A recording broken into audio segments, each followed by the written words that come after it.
Hydrogen atoms are excited from ground state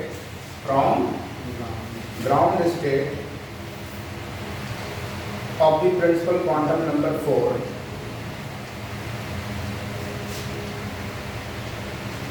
then the number of spectral lines observed क्या हो जाएगा?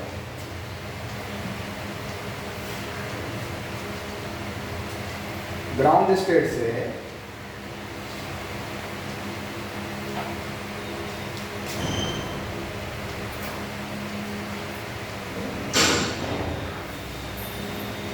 Electron ground state से excite होकर के जाता है चौथी कक्षा में, तो नंबर ऑफ स्पेक्ट्रल लाइन्स बताइए तो। नंबर ऑफ स्पेक्ट्रल लाइन्स जो मिलेगा वो कितना होगा? ऑप्शन दिया हुआ है 3, 6, 5, 2।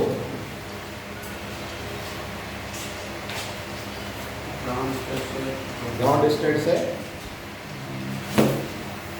जा रहा है चौथी कक्षा में, n बराबर 4, n बराबर कितना दिया हुआ है? 4। बताइए क्या होगा? कितना हो जाएगा? 6 हो जाएगा। गलत। 5 हो जाएगा। ग्राउंड स्टेट से जा रहा है 3 हो जाएगा। 3 हो जाएगा। ग्राउंड स्टेट से फोर्थ में जा रहा है तो n2 माइनस n1 वाला फॉर्मूला अप्लाई किया, n2 minus n1 into n2 minus n1 plus 1/2। नहीं, नंबर स्पेक्ट्रल लाइन से इसमें जो मिलेगा, डार्क लाइन मिलेगा ना, नहीं समझ में आ रहा है। ये कहाँ से जा रहा है? ग्राउंड से ऊपर जा रहा है। ये क्या हो रहा है? अवशोषण। अवशोषण हो रहा है ना, तो ये चीज को आपको समझना है। चौथी कक्षा से थोड़ी आ रहा है ग्राउंड में, जब ऊपरी कक्षा से निचली कक्षा में आता है तब होता है उत्सर्जन, तो उसके लिए फॉर्मूला होता है। और एब्जॉर्प्शन के लिए n-1। क्लियर है? समझ में आ रहा है? डार्क लाइन की संख्या क्या हो जाएगी? n-1 हो जाएगी। क्लियर है? चलिए आगे बढ़ो। जैसा टाइम बढ़ा टाइम पहले से बढ़ा हुआ हो।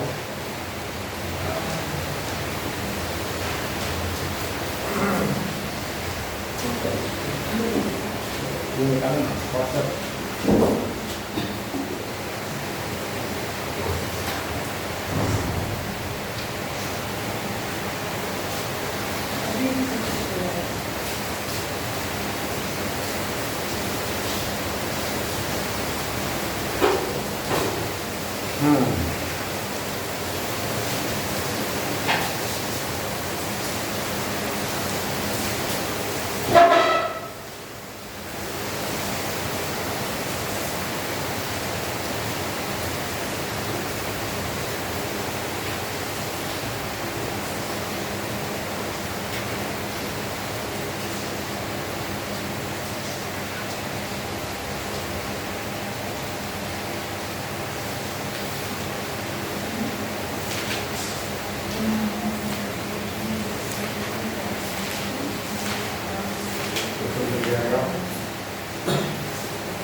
चलिए एक क्वेश्चन है, when a hydrogen atom is raised from the ground state to excited state, hydrogen atom जो है उसको कहाँ ले गया? ग्राउंड स्टेट से एक्साइटेड स्टेट, मतलब ऊपर। ग्राउंड स्टेट से एक्साइटेड स्टेट में पहुंचाया जाता है, तो निम्न में से क्या चीजें होंगी? कह रहा है both kinetic energy and potential energy increases, एक ऑप्शन ये दिया हुआ है। दूसरा, both kinetic energy and potential energy decreases. तीसरा, पोटेंशियल एनर्जी इंक्रीजेस। तुम्हारा भी वैसे हो जाता है ना, potential energy increases and kinetic energy decreases. And kinetic energy decreases. सोच के बताइए। चौथा, पोटेंशियल एनर्जी डिक्रीजेस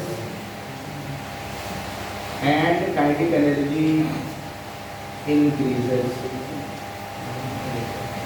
क्या होता है?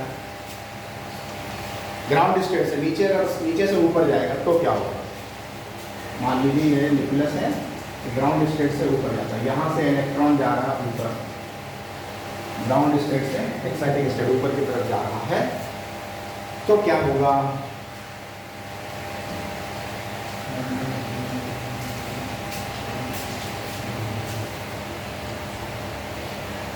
लॉक ई करके रखो, नहीं है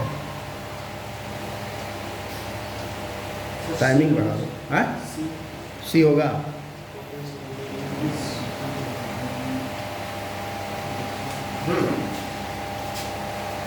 क्या होना चाहिए सोचिए। पोटेंशियल एनर्जी इंक्रीज करेगी, काइनेटिक एनर्जी डिक्रीज करेगी।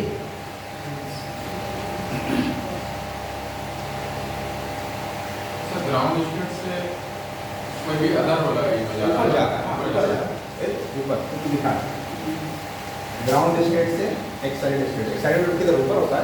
हाँ ऊपर होगा। तो क्या होगा?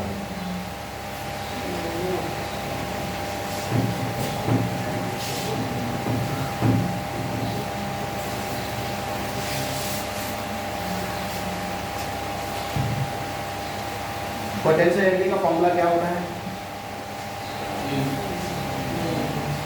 देखिए यहाँ पर जो पोटेंशियल एनर्जी होगी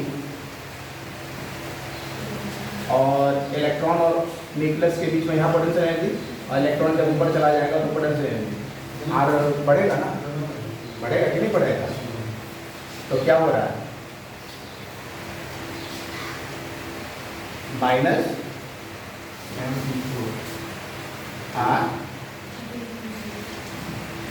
एनर्जी का फॉर्मूला क्या होता है?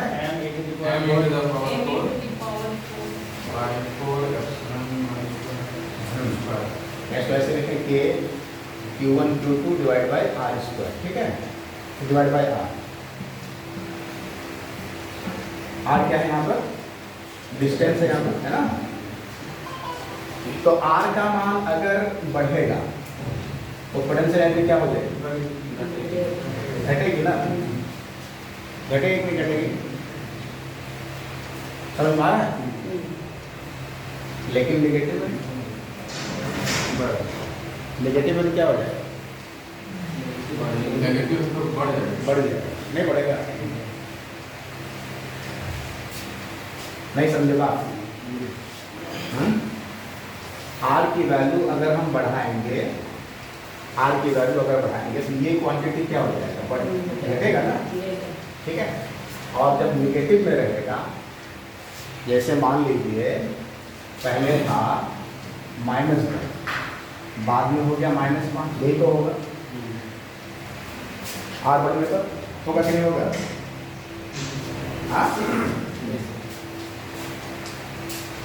पहले ये था, उसके बाद आपने आर को बढ़ाया तो ये घटेगा ना वैल्यू पूरा, तो पोटेंशियल क्या हो जाएगी? घट जाएगी ना, 5 हो गए। लेकिन -10 से -5 हुआ तो क्या होगा? बढ़ा। पोटेंशियल एनर्जी क्या होगा? क्लियर है? पहले से जो माइनस है उसके साथ तो वो नहीं होगा साइन का है। पहले से माइनस है, नहीं, पोटेंशियल एनर्जी में माइनस के साथ आपको ये करना है, ठीक है। और काइनेटिक एनर्जी क्या होता है? हाफ एम होता है कि नहीं? ठीक है। तो या आपको डायरेक्ट अगर फॉर्मूला वो वाला याद हो तो भी आप लिख सकते हैं। V का फॉर्मूला लिखे तो अच्छा के टर्म में वेलोसिटी का फॉर्मूला 1/2m V का फॉर्मूला क्या है? n के फॉर्म में V n के साथ कैसे संबंध है उसका? V प्रोपोर्शनल टू n है, n स्क्वायर है, या क्या है? 1 बाय n स्क्वायर है ना, खाली n है, कोई दिक्कत तो नहीं है? अरे v समानुपाती 1/n है ना। Yes sir. इसका क्या मतलब हुआ? इसका ये मतलब हो गया कि काइनेटिक एनर्जी भी विपरमानुपाती है कक्षा की। बोलो सही है कि नहीं? समझ में आया? ऊपर जैसे जैसे जाएंगे वेलोसिटी क्या होगी? घटेगी। वेलोसिटी क्या होगी? तो काइनेटिक एनर्जी भी क्या होगी? घटेगी। ऑप्शन सी से पोटेंशियल एनर्जी इंक्रीज करेगी, लेकिन काइनेटिक एनर्जी क्या करेगी? डिक्रीज करेगी। क्लियर है? समझ लो ठीक से।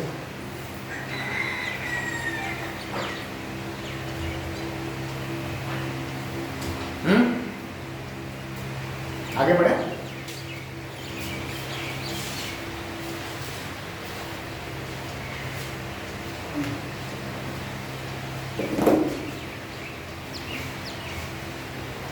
आगे बढ़े।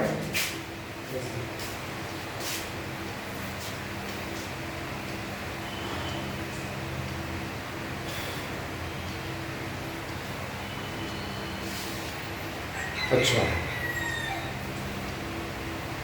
ऐसे तो हो जाएगा।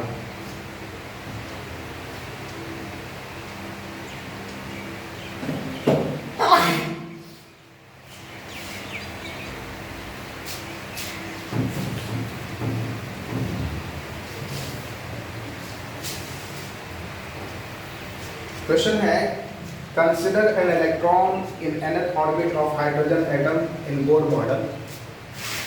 कोई इलेक्ट्रॉन जो है एनवी कक्षा में चक्कर लगा रहा है, सपोज कर। The circumference of the orbit can be expressed in terms of lambda.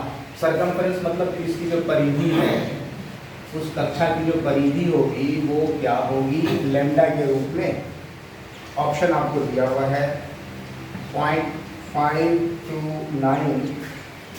into n lambda, b root under n lambda, c 13.6 into lambda, और ऑप्शन डी दिया हुआ है n lambda। तो बता सकते हैं इसकी जो परिधि होगी वो किस रूप में होगी?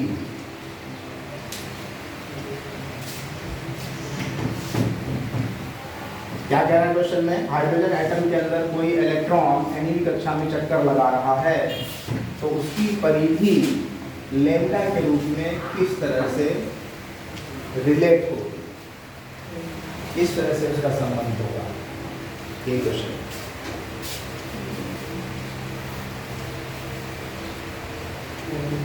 एन लैम्डा क्यों होगा भाई? एन लैम्डा बिल्कुल सही आंसर।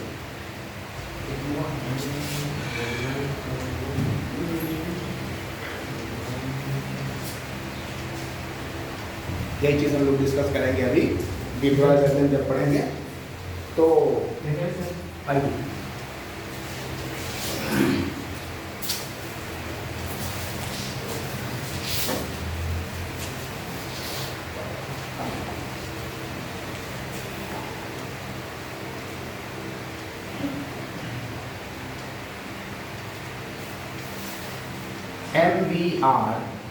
एम बी आर बराबर क्या है हमारे पास?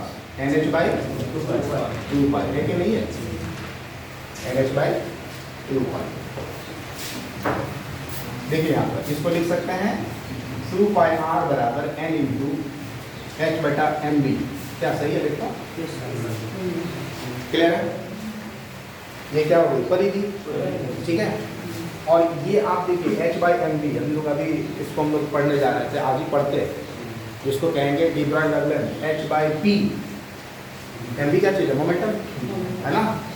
डायरेक्ट जो है डी ब्रॉय हाइपोथेसिस को भी ये कंफर्म करता है कि इलेक्ट्रॉन जो है किसी भी कक्षा में जब मूव कर रहा होता है, कोई भी छोटा पार्टिकल हो जैसे इलेक्ट्रॉन जब मूव करता है तो उसके साथ वेव जनरेट होता है, मतलब वो वेव के फॉर्म में होता है।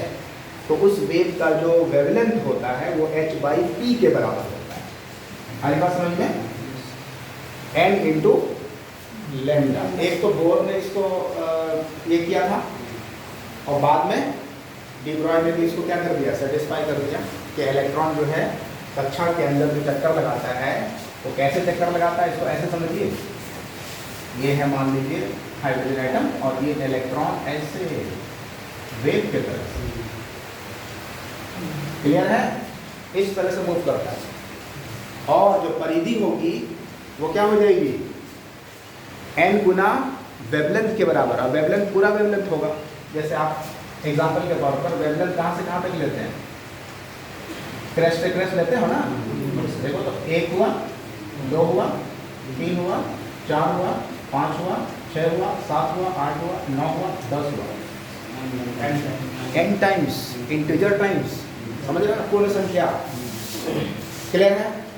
10 होगा, 10,000 होगा, 10 लाख होगा, आज बात समझ में, फ्रैक्शन में नहीं होगा, 10.2 लैम्डा नहीं होगा, इसलिए पहले ही ये क्रॉस हो गया, ये क्रॉस हो गया और ये आगे बात समझ में, n लैम्डा ही होगा। मेरी बात क्लियर है? तो ये सवाल अच्छा क्वेश्चन है, इसमें हम लोग सिर्फ उसी क्वेश्चन को ले रहे हैं जो कल हम लोग डील नहीं किए थे, ठीक है, अलग टाइप का।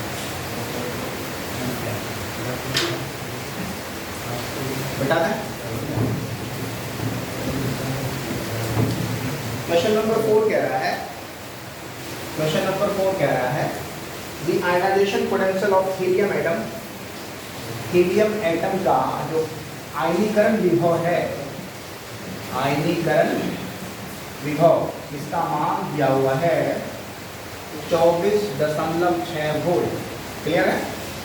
The energy required to ionize it will be, तो इसे, इस हीलियम एटम को, इसे आयनीकृत करने के लिए, आयनीकृत करने के लिए आवश्यक ऊर्जा होगी, कितनी ऊर्जा होगी आपको बताना है, 24.6 इलेक्ट्रॉन वोल्ट। ऑप्शन बी दिया हुआ है 24.6 वोल्ट, ऑप्शन सी दिया हुआ है 13.6 वोल्ट और डी दिया हुआ है 13.6 इलेक्ट्रॉन वोल्ट। बोलो क्या होगा?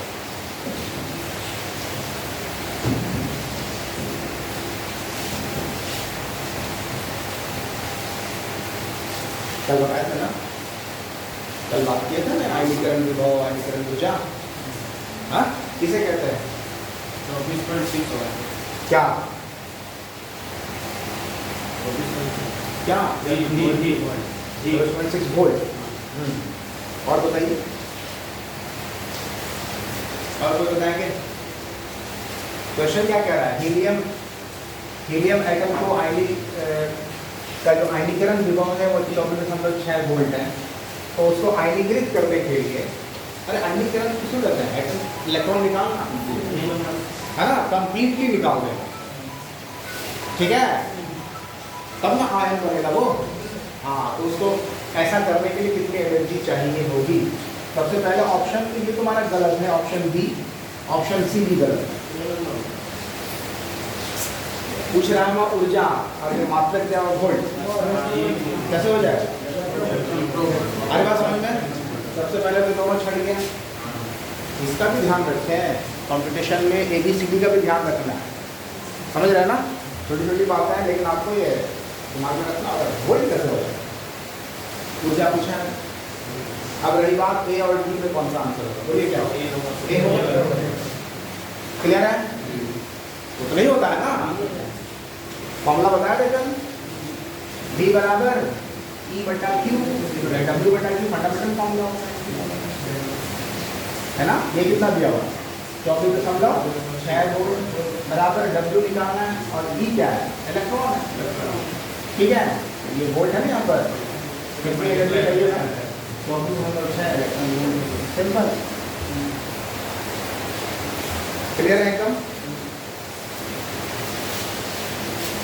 जितना आयनीकरण विभव होगा उतनी ऊर्जा खाली E से गुना कर देंगे, क्या, अगर ऊर्जा का मान दिया हुआ तो वोल्ट निकालते हैं, simple.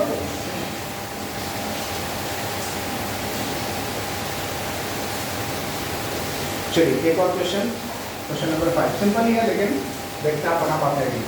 When hydrogen atom is in its first excited level, अगर हाइड्रोजन एटम इसके प्रथम उत्तेजित अवस्था में हो,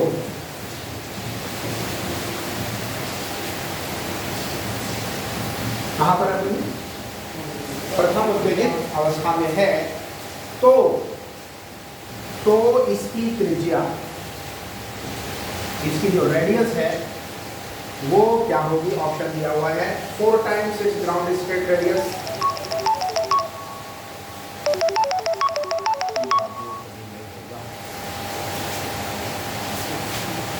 4 times its ground state radius, एक option, option B twice its ground state radius, मतलब 2 times its ground state radius,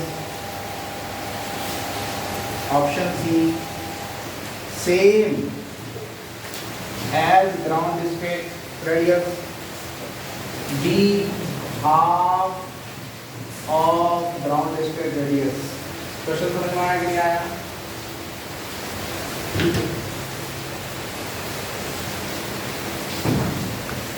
question आ गया समझ में? अच्छा ही समझिए, क्वेश्चन को ऑब्जर्व कीजिए पहले। हाइड्रोजन एटम के प्रथम उत्तेजित अवस्था में चला जाए, कहाँ चला जाए, प्रथम, तो उसकी त्रिज्या वहां पर उसकी त्रिज्या फर्स्ट एक्साइटेड स्टेट किसको कहते हैं, आप लोगों को बताया गया था।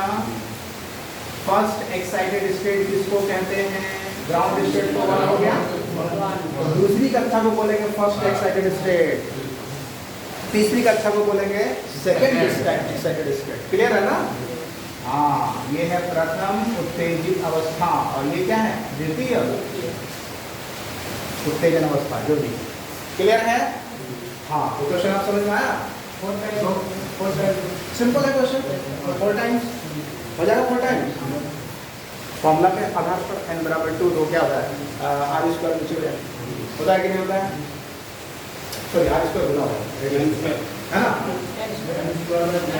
n स्क्वायर बाई जेड होता है, n स्क्वायर 2 का स्क्वायर 4, तो ग्राउंड स्टेट में अगर इसकी रेडियस है r नॉट, वो रेडियस है कि नहीं है, तो प्रथम उत्तेजित अवस्था में जो इसका ये हो जाएगा r not into n square, यानी r नॉट इंटू 2 का स्क्वायर, यानी कि 4 r नॉट है कि नहीं?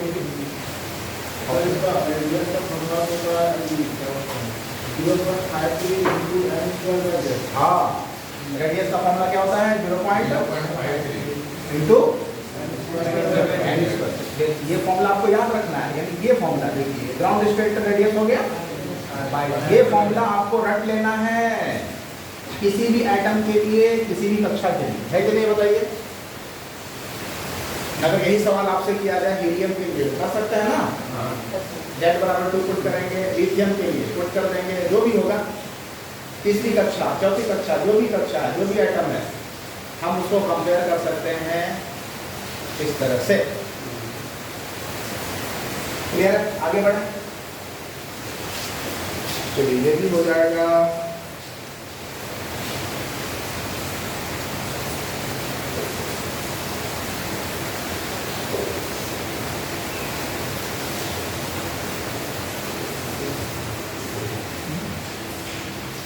एक क्वेश्चन अच्छा मिला तो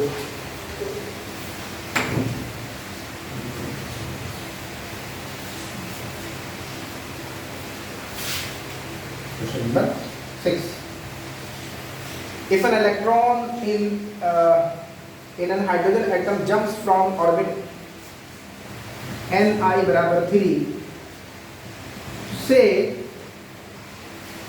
and a final state, दो ऊपर से नीचे आ रहा, ऊपर से नीचे आ रहा मतलब क्या, एब्जॉर्प्शन या एमिशन,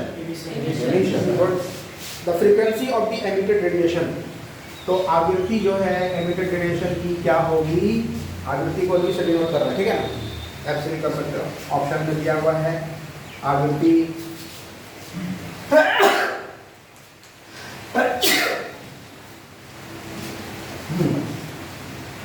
तो ऑप्शन में दिया हुआ है आवृत्ति न्यू बराबर 36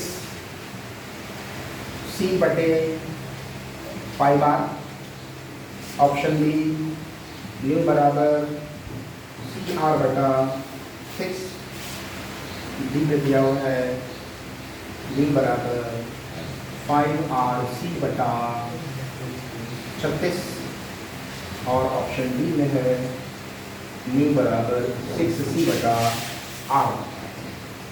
चलो जल्दी से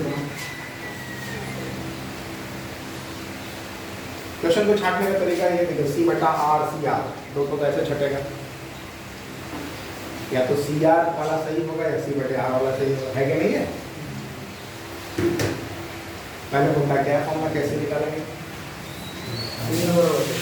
कौन सा होगा, सी नंबर 5 RC बटे 36 और होगा, गुड, इस तरह से बनाइए, कितना जब प्रैक्टिस कीजिएगा जल्दी जल्दी बनेगा। तो लैम्डा का फॉर्मूला तो पता है कि नहीं है, लैम्डा का फॉर्मूला पता है, R 1 बटे हाँ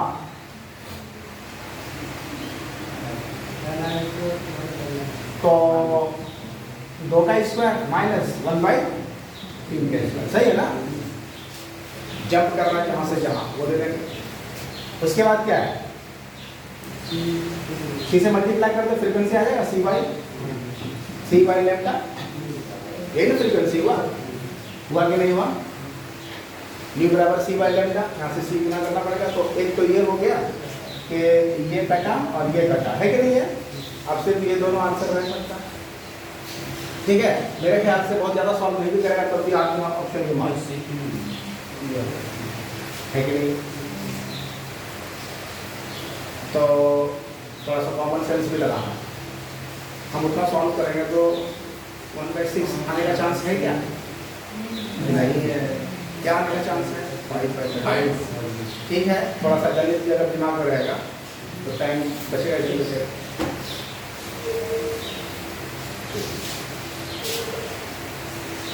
ये तो सबको पता होना चाहिए भाई। Which of the following is positively charge particle, 4 option है, alpha particle, beta particle, gamma ray, x ray. Alpha particle positive होता है, बाकी तीनों नेगेटिव होता है, याद रखना। कौन कौन, beta particle negative, gamma particle negative और एक्स रे नेगेटिव। क्या जी, गामा नेगेटिव होता है। गामा क्या चीज है, गामा पर कौन सा चार्ज होता है, gamma is chargeless, gamma is just like a photon, chargeless, इस पर कोई चार्ज नहीं, याद रखना है, गामा पर कोई चार्ज नहीं होता है। To explain this theory, Bohr used conservation of linear momentum, conservation of angular momentum, conservation of quantum frequency, conservation of energy। क्या होगा बताओ। बोर थ्योरी को एक्सप्लेन करने के लिए, बोर ने अपने थ्योरी को एक्सप्लेन करने के लिए क्या चीज़, किसका सहारा लिया, conservation of linear momentum, conservation of angular momentum, conservation of quantum frequency, conservation of energy. Answer है कंजर्वेशन ऑफ एंगुलर मोमेंटम, कोणीय संवेग संरचना का सिद्धांत, ठीक है ना। हाँ,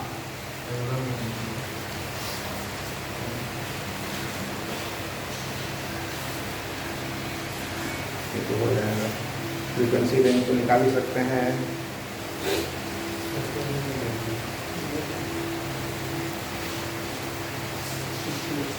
एक और question, when the electron of hydrogen like atom jumps from higher energy level to lower energy level, कहाँ से जंप कर रहा है, हायर से लोअर में जंप कर रहा है, क्वेश्चन नंबर 7, ठीक है ना। हायर से जंप कर रहा है लोअर एनर्जी लेवल में, तो ऑप्शन 4 हो गया हुआ है। Option number A, the angular momentum of the electron remains constant. 1 number, angular momentum L से डिनोट होता है, रिमेन्स कांस्टेंट, एक ऑप्शन। दूसरा, the kinetic energy of the electron increases, kinetic energy of the electron increases, ये कह रहा है। तीसरा, the wavelength of the de Broglie wave associated with the motion of the electron increases। खैर इसका चर्चा तो अभी नहीं किया आप लोगों से, तो वेवलेंथ क्या होगा इलेक्ट्रॉन का, इंक्रीज करेगा, ये बोल रहा है। और ऑप्शन डी कह रहा है कि potential energy of the particle increases.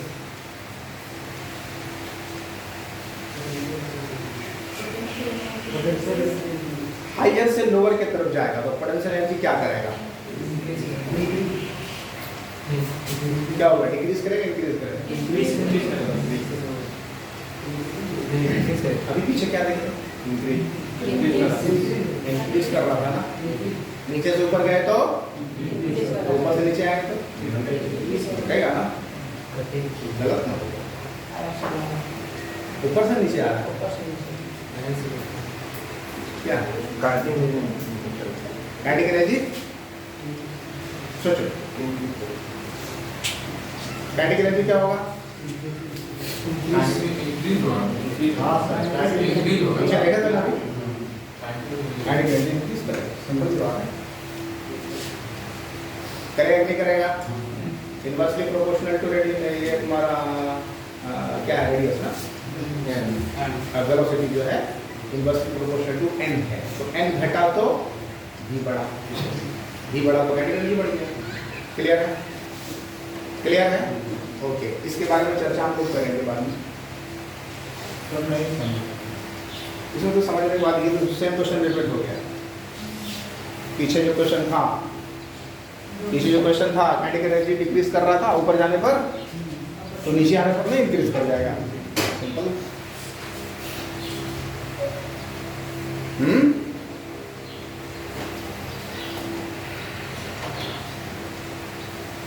आया समझ में?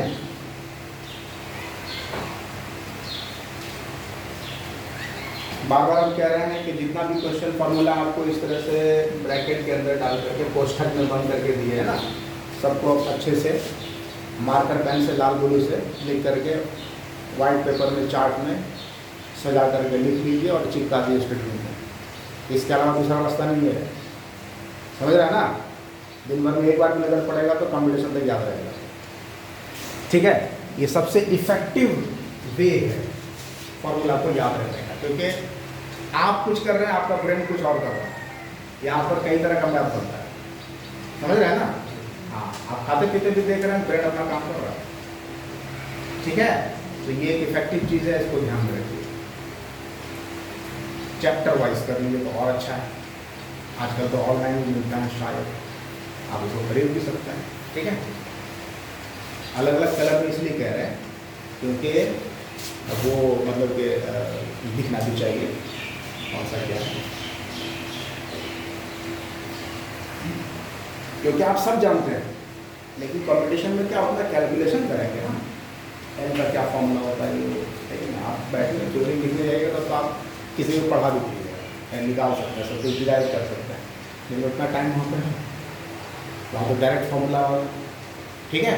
हाँ, कहीं फंस गए क्वेश्चन में तो आपको फिर वापस जाना है, सॉल्व भी करना है, प्रमाणित करना मतलब सही है कि नहीं, है कि नहीं।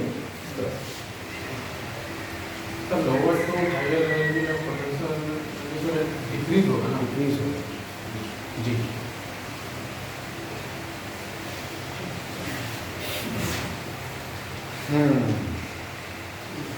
चलिए, वो वाला एक और था, एक और जो दिए थे पहले वाला निकाल, कैसे पहले वाला निकाल।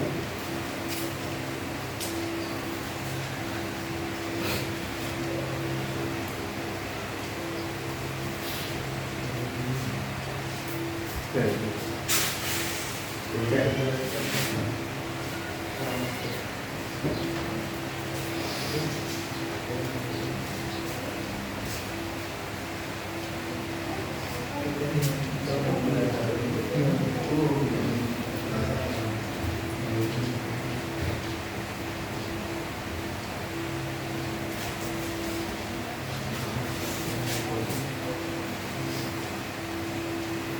इसमें तो लगता है सब बन ही जाएगा। कोई क्वेश्चन है तो देखिए पूछने के लायक।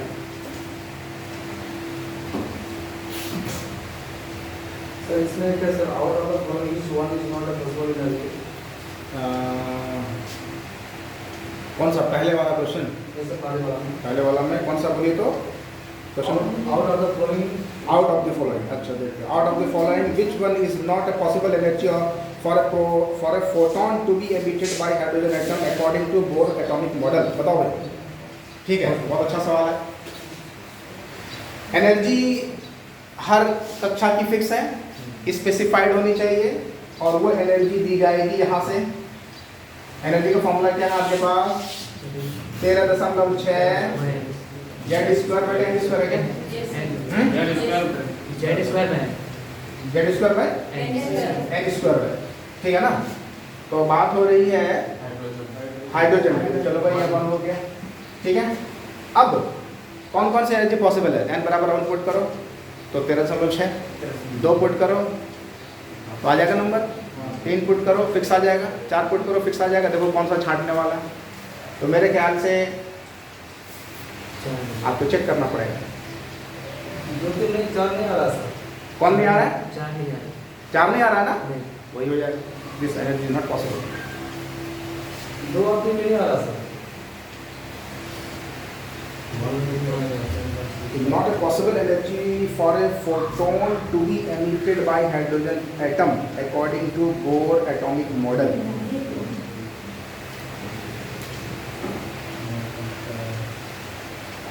Emission ना?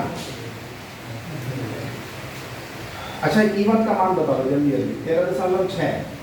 E2 का मान दूसरी कक्षा का कितना होता है? 3.4 इलेक्ट्रॉन वोल्ट में सर है। और E3 बराबर 1.51 और E4 बराबर 0.85। ठीक है, तो कौन सा निम्न में से पॉसिबल नहीं है? तो ऐसा है कि आपको ऐसा भी करना होगा, चेक करना होगा।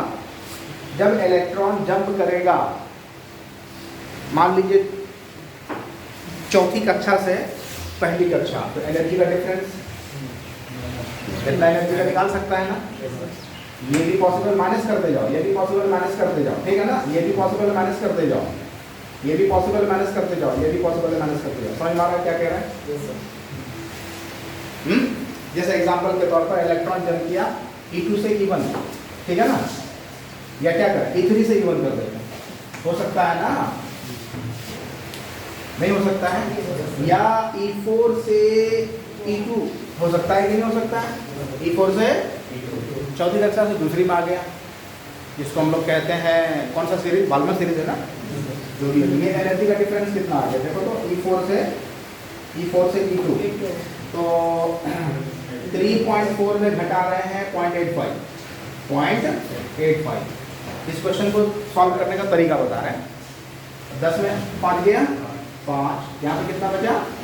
13 में 8 गया 5.2 पॉइंट।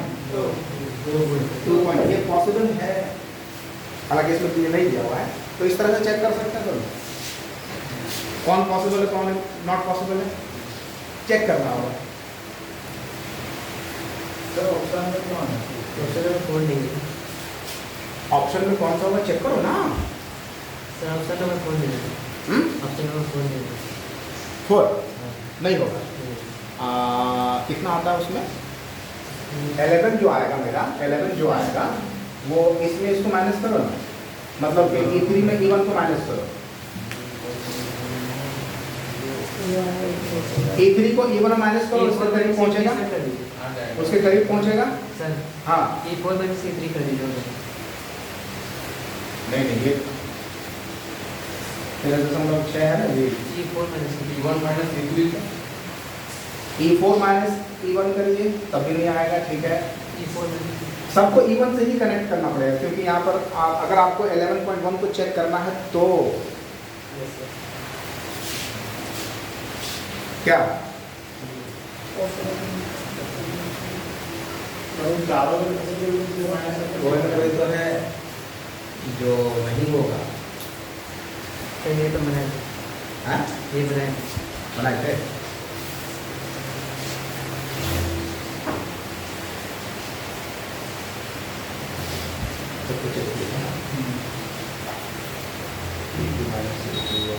आ गया था अभी, तो आ गया था तब तो ठीक है, आ गया था। अब 0.65 भी आ गया है, और कौन सा 13.6 तो आएगा ही आएगा। तो एक तो बचा कि एक लौता बचा 11.1, ऐसे भी कर सकते हैं, बिल्कुल सही है।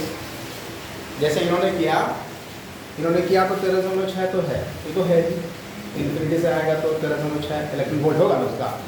इन्होंने सॉल्व किया तो 0.65 भी वेरीफाइड हो गया, ये भी होगा एनर्जी।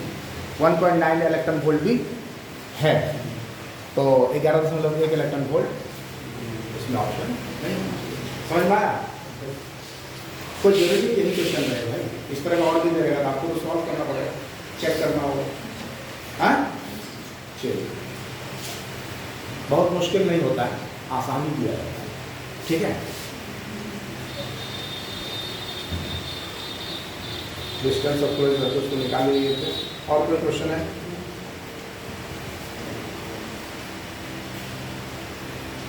ये भी निकल जाएगा। ऑक्टेन एक्सेलरेशन ऑफ इलेक्ट्रॉन निकाल लिए थे, ionisation potential of hydrogen atom.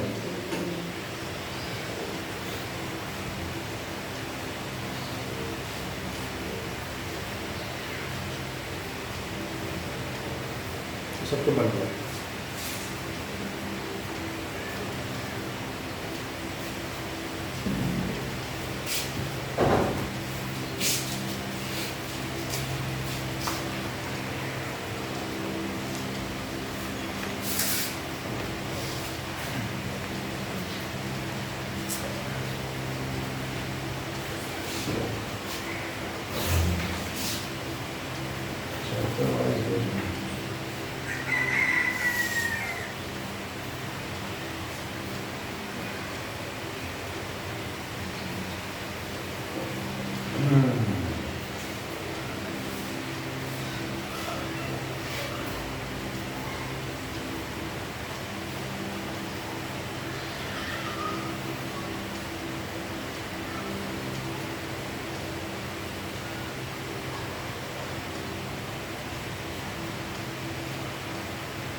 और कहीं कुछ प्रॉब्लम है इसमें?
और कोई डाउट है कहीं पर बोर मॉडल में?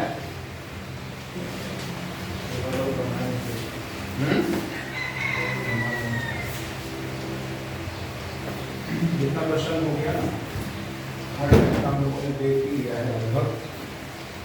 अब कुछ क्वेश्चन जो है बोर्ड थ्योरी से रिलेटेड है, तो जब तक सॉरी ये प्रॉब्लम से तो उसको जब तक आप नहीं कर लेते उसको हम लोग कल पढ़ेंगे क्या।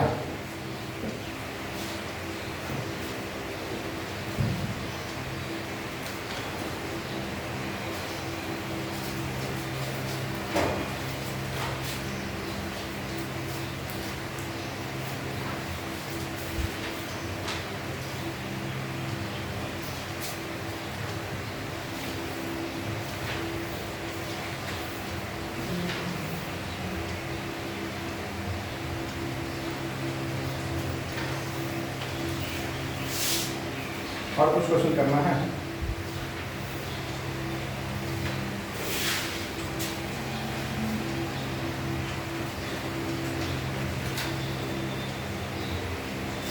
तो बाद में जब ये तो उसमें क्वेश्चन है सर मैग्नेटिक मोमेंट के मॉड्यूल नहीं बनाते।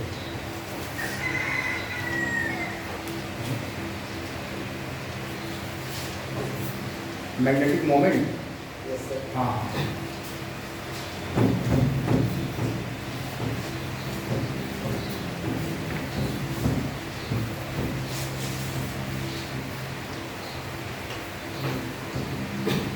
अच्छा, एक चीज़ और, कुछ क्वेश्चन यहाँ से भी आपसे पूछा जा सकता है बोर मॉडल में। जैसे इलेक्ट्रॉन घूम रहा है किसी भी कक्षा में, ठीक है ना, तो उसका कोणीय संवेग होगा। कोणीय संवेग एल बराबर, अगर आपसे पूछे तो क्या करेंगे? कोणीय संवेग उस इलेक्ट्रॉन का क्या होगा? कोणीय संवेग, हाँ डायरेक्ट NH बाय है फॉर्मूला कोणीय संवेग, बोलिए है कि नहीं है? अच्छा, कोणीय वेग पूछेगा तो क्या करेंगे? कोणीय वेग ओमेगा, उसी इलेक्ट्रॉन का कोणीय वेग पूछेगा तो फॉर्मूला क्या होता है? ओमेगा बराबर V बटे R होता है क्या? V बराबर R ओमेगा, लीनियर स्पीड बराबर एंगुलर स्पीड इनटू रेडियस, होता है फॉर्मूला? होता है ना, तो V बाई R। V और R का वैल्यू पुट कर दीजिए, वेलोसिटी और R का तो आपके पास है ही नहीं है? क्या है बताइए वेलोसिटी का फॉर्मूला?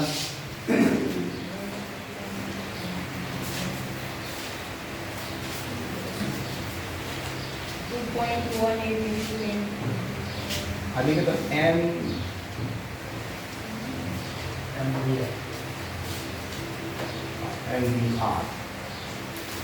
MVR बराबर है हमारे पास NH बटे 2 ठीक है। तो अगर हम निकालें V की वैल्यू तो हो जाएगा NH बटे 2/N/R होगा ना। फिर R का वैल्यू अलग अलग निकालना पड़ेगा। हाँ बोलिए, V की वैल्यू क्या थी? V की वैल्यू नहीं, उससे पहले, उससे 2 स्टेप पहले Z स्क्वायर ना ना और by 2 epsilon naught H into Z by N, ये वाला ना। हाँ फिर से बोलिए। E square by Q square, E square हाँ E square by 2 epsilon naught 2 epsilon naught H into हाँ। Z by N। Z by N, good. ठीक है, R बताइए। R का उसके ठीक पहले होगा epsilon naught L square by epsilon naught L square by epsilon naught L square by L square sir L square H square epsilon friends L constant square H square M by E square pi M E square by M E square, ये था R N था square into by N Z। Square by Z। Into N square by Z। चलिए इस दोनों को solve करिए, omega D करिए। समझ में आ रहा है?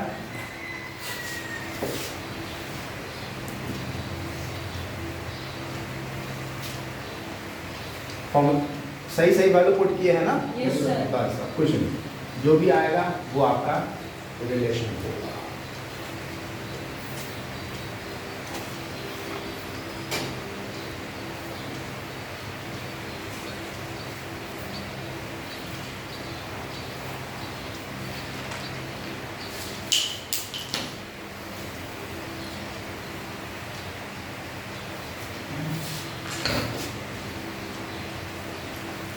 बताइए निकालिए कितना आया।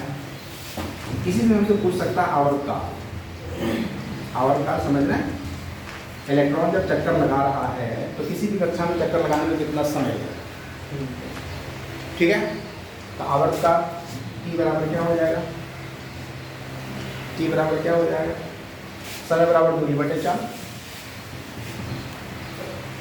2 पाई R दूरी हो गया अब बटे 4। होगा कि नहीं होगा, होगा कि नहीं होगा। अभी आप फॉर्मूला निकालने वाले हैं D बटे R का, निकालने वाले हैं ना। एक्चुअली ये हम लिख सकते हैं, ये हमारा हो सकता है 2 पाई बटे ओमेगा, हो सकता है क्या, तो होता ही है। ओमेगा बराबर 2 पाई बाई टी नहीं होता है, ओमेगा बराबर होता है 2 पाई इंटू एफ, फ्रीक्वेंसी होता है ना, या ओमेगा बराबर 2 पाई बाई टी। क्लियर है, यहाँ से हम लोग ओमेगा निकाल ही रहे हैं ना अभी। तो टी बराबर क्या हो जाएगा 2 पाई बटे, जो वैल्यू है यहाँ पुट कर देंगे, आवर्तकाल निकलेगा। क्लियर। और अगर हमसे फ्रीक्वेंसी पूछेगा तो फ्रीक्वेंसी 1/t होगी, जो टी का इसका जो वैल्यू है, हाँ टी का जो है उसको उल्टा करना है, ठीक है। कितना आया ये बताइए, इस क्वेश्चन बताएं कैसे कितना बोलिए, H by h by 2 pi m. h by 2 by m, M m sir. Yes. बाकी सब कट गया। Yes sir, that is. नहीं पता है। नहीं कटा। e to the power 4 pi m हाँ। by 2 epsilon naught square hq into z square by m square। फिर से बोलिए e to the power 4 pi m by by 2 epsilon naught square e to the power 4 by 4 pi e to the power 4 pi हाँ m m by हाँ 2 epsilon naught square 2 epsilon naught square hq h q into हाँ। z square by n square। z square by n square। Clear.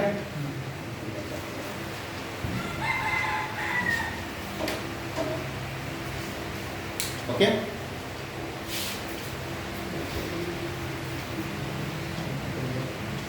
Angular speed ना हम भी confuse हो गए कि देखते हैं फॉर्मूला दिया हुआ होना चाहिए, N होगा sir. N square में. जो भी है Sir, N U. Omega proportional to z square m बटा n क्यूब, एन क्यू आ रहा है, n क्यूब आ रहा ना, N cube z square m बटा n क्यूब प्रोपोर्शनल रहेंगे, बाकी सब वो अच्छा तो मैं इन हो जाएगा ना। ओके ओके ठीक है, n क्यूब हो जाएगा यहाँ पे, सही जा रहे हैं आप लोग। क्लियर है। अब देखिए सवाल क्वेश्चंस कैसे रह सकता है, यहाँ से हमको दिखाई दे रहा है कि ओमेगा जो है proportional to z square by m cube है कि नहीं है कि नहीं है। अगर आपसे रेशियो पूछ दे पहली और दूसरी कक्षा के कोणीय संवेग का रेशियो क्या होगा, बना सकते हैं पढ़ी और यही सब क्वेश्चन रहे। पहली और तीसरी कक्षा में जो इलेक्ट्रॉन घूम रहे हैं उनके कोणीय संवेग का अनुपात क्या होगा किसी भी एटम के लिए, तो z वही रहेगा m सीधे omega is inversely proportional to n cube है कि नहीं। Very important result numerical solve करने के लिए, बोलिए होगा कि नहीं होगा। जो इलेक्ट्रॉन पहली कक्षा में है और जो इलेक्ट्रॉन तीसरी कक्षा में है, ठीक है ना, तो उसके कोणीय संवेग का अनुपात क्या होगा, कोणीय वेग का अनुपात क्या होगा। जैसे जैसे कक्षा बढ़ेगी कोणीय स्पीड बढ़ेगी घटेगी, घटेगी ना। हाँ। सबसे निचली कक्षा में अधिकतम कोणीय वेग होगा और जैसे जैसे ऊपर जाएंगे क्यूब के हिसाब से घटेगा। हरी बात समझ लें। तो तीसरी कक्षा और पहली कक्षा में कोणीय संवेग का अनुपात क्या होगा। हाँ होगा कि नहीं होगा। 1/27। यस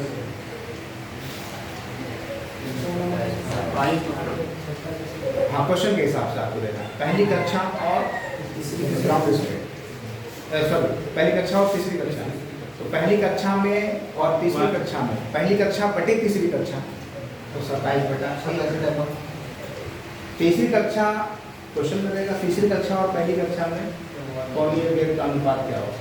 1/27। पॉइंट को समझना, चलो गलत ऑप्शन मार के आ रही बात समझ में? आपसे क्या पूछा है?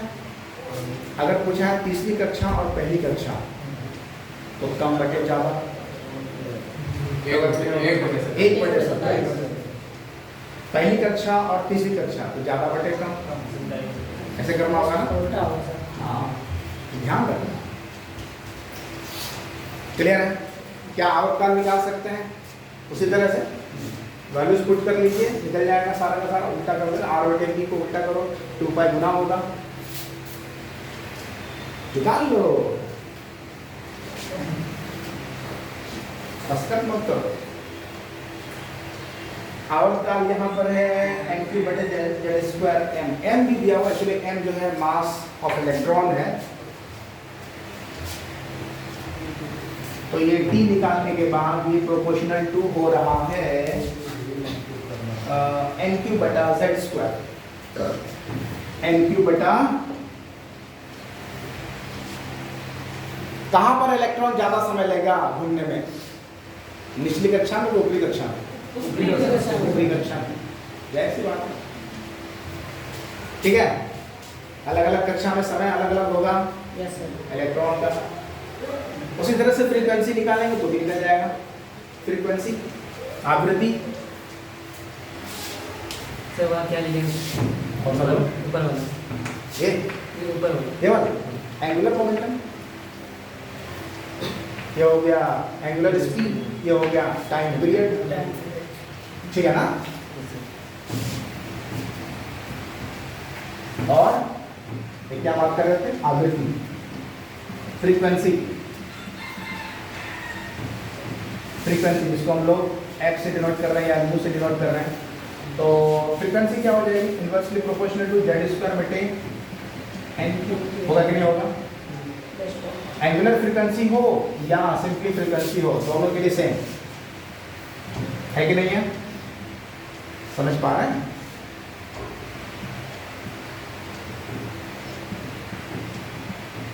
ये भी वीडियो करें, क्लियर है? ओमेगा बराबर होता है 2π न्यू या 2π f।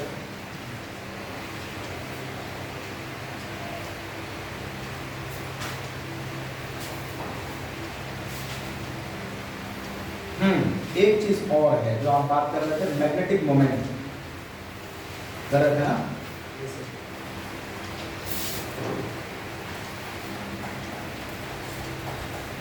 देखिएगा मैग्नेटिक मोमेंट का क्या होता है बेटा?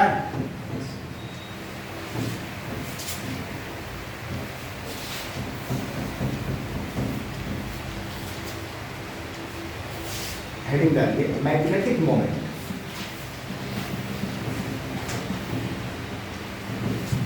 चुंबकीय आघूर्ण, क्या कहते हैं इसको? चुंबकीय आघूर्ण, ठीक है।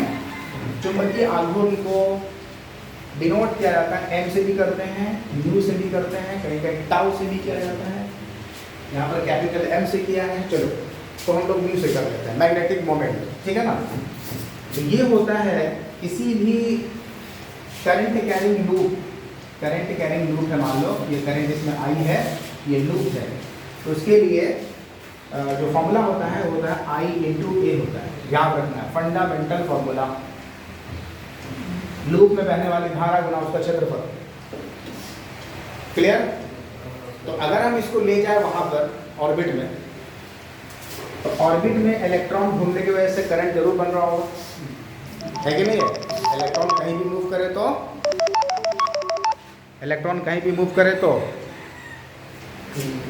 करंट जनरेट करेगा, है कि नहीं है? मोशन ऑफ इलेक्ट्रॉन या मोशन ऑफ चार्ज को भी क्या बोलते हैं? धारा बोलते हैं। तो धारा बराबर क्या होता है, आवेश बटे समय, ठीक है ना। इलेक्ट्रॉन, एक इलेक्ट्रॉन घुमा, एक बार चक्कर लगाया, E/T लिख सकते हो क्या, time period into area, simple, pi R square. R क्या है, radius of the orbit. E और पाई का कांस्टेंट है, आर और टी आपको पता है, वैल्यूज पुट करिए, ये दिया। तो ये आ जाना चाहिए पाई ई एच बटे 4/m, sorry M E H बटे 4/m, एम ई एच, ये आ जाएगा एम ई एच बटे 4/m। सॉल्व करिए, देखिए इतना आ रहा है क्या, एम ई एच बटे 4/m। एम क्या चीज़ है, ऑर्बिट है ना, 4/m, इसको सीधे n से यहाँ को गुना कर देते हैं क्या, क्योंकि ई एच बटे 4/m कॉन्स्टेंट है कि नहीं है।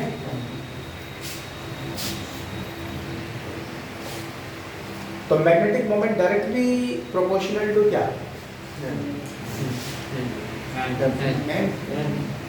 ठीक है।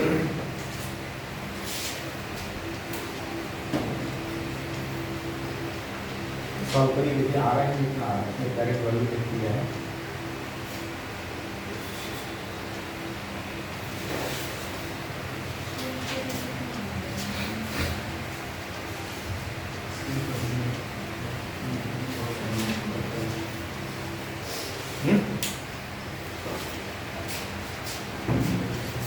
भारी लग रहा है क्या, तो चलिए हम लोग चेक करें।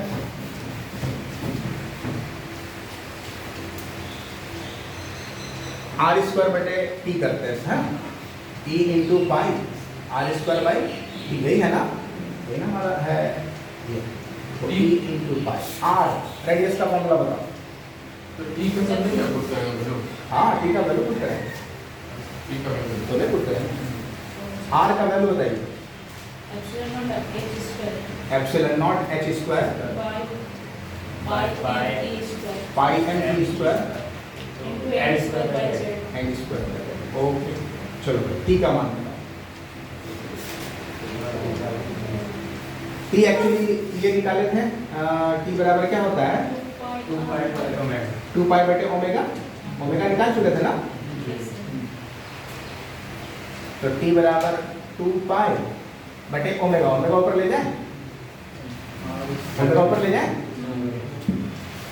ओमेगा चला जाएगा ऊपर, टी के जगह पर 2 पाई बटे ओमेगा करोगे ना, तो ओमेगा ऊपर गया, ओमेगा का मान बताओ, अभी तो निकाले 2 पाई बटे टी, हैं 2 पाई बटे T, 2 pi e to the power e to the power 4 pi e to the power 4 pi m by 2 pi m by 2 epsilon naught square 2 epsilon naught square h square h cube into z square by z square by, हाँ अब इसको solve करिए। तो इसका पूरा are square होगा sir, पूरा कहाँ पर आर का वो ये पूरा